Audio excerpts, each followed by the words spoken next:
Santa Fe, a lot of famous poets live here, and a lot of, Cormac McCarthy lives here, and the poet Arthur Z is a very good poet. I like his poetry a lot. I think he's, a genius. So I'd like to get to interview him. And it's just gallery after gallery after gallery after gallery lined on both sides. And one day I went exploring all these galleries, and they all sucked. And it was all awful. And Blair was the only one, when I went into her gallery, I was like, whoa, this woman was like, this is awesome. There's power here. And she was like the only one that I encountered that was like doing something amazing. And you guys are just repeating it. They're copying each other and repeating each other's cliches. There's like, they told me there's over 100 galleries. So I visited 25, I think around about 25. So there's like another 75 galleries for me to visit. So, I can go up there and see what else is there. Maybe there's someone else. But I'd like to interview Susan Rothenberg, but I don't know if that's possible. The badness that I like about it is those things that I did with the clown torture. Because it was just, it was so bad that it became good. Yeah. It was so bad that it became good. Yeah. Well, maybe. Okay, there's that. But it's strange to me. It's like they always market him as this highly cerebral artist, and everyone used to tell me, "Oh, you should read his thoughts and books and stuff like that." And I wasn't really impressed. It was just supposed intellect to go. It just there's no. I don't know. It doesn't feel like it. It's pretty empty stuff. I just finished editing a semiotext book. Their newest book that they're going to publish is The Art Criticism of Gary, Indiana. I don't know if you know who Gary, Indiana was, but he was the art critic for the Village Voice in New York from 1985 to 1988. So for about 3 years he was in there. So it's an anthology that collects all his art criticism, and he's very entertaining. He doesn't know anything about the semiotics. He doesn't know what the art means. But he was really good at, he was just a good personality. He was very entertaining. He had that kind of gay, smirkiness and sarcasm and humor. He was very funny. And he would mow people down that he didn't like. And I kept looking up all these artists, very obscure artists. Look at their work, and it was invariably bad. There was one bad pop artist after the next that was popular in New York in the mid-'80s, and I was like, wow, these artists are really bad. I mean, they're terrible. It was one pop artist after the next, copying each other's mistakes. I'll take things from there and use them, but no, you're Chris Boyd. You're not. There's no anything with you. You're a singularity. That's why you're awesome. You're just your own world. You're doing it right. You're not in anything. Yeah, that's, stick with that. Just be Chris Boyd. Forget about anyone else.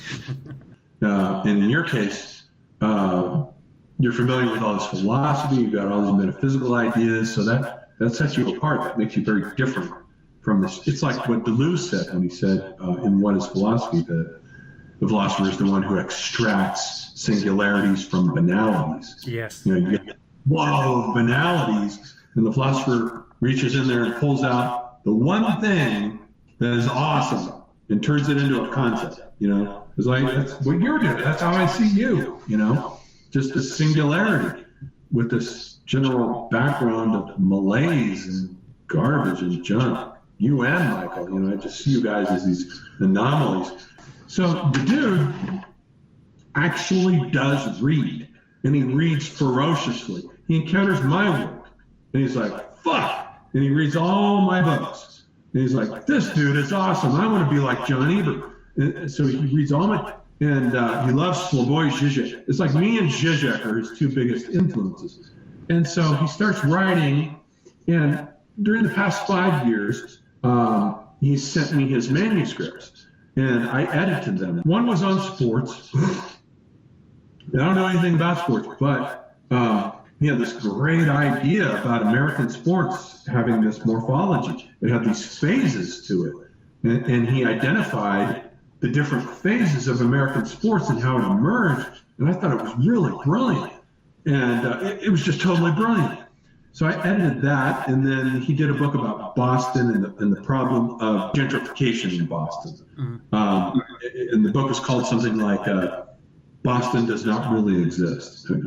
Fine. And then he did a third book on Donald Trump.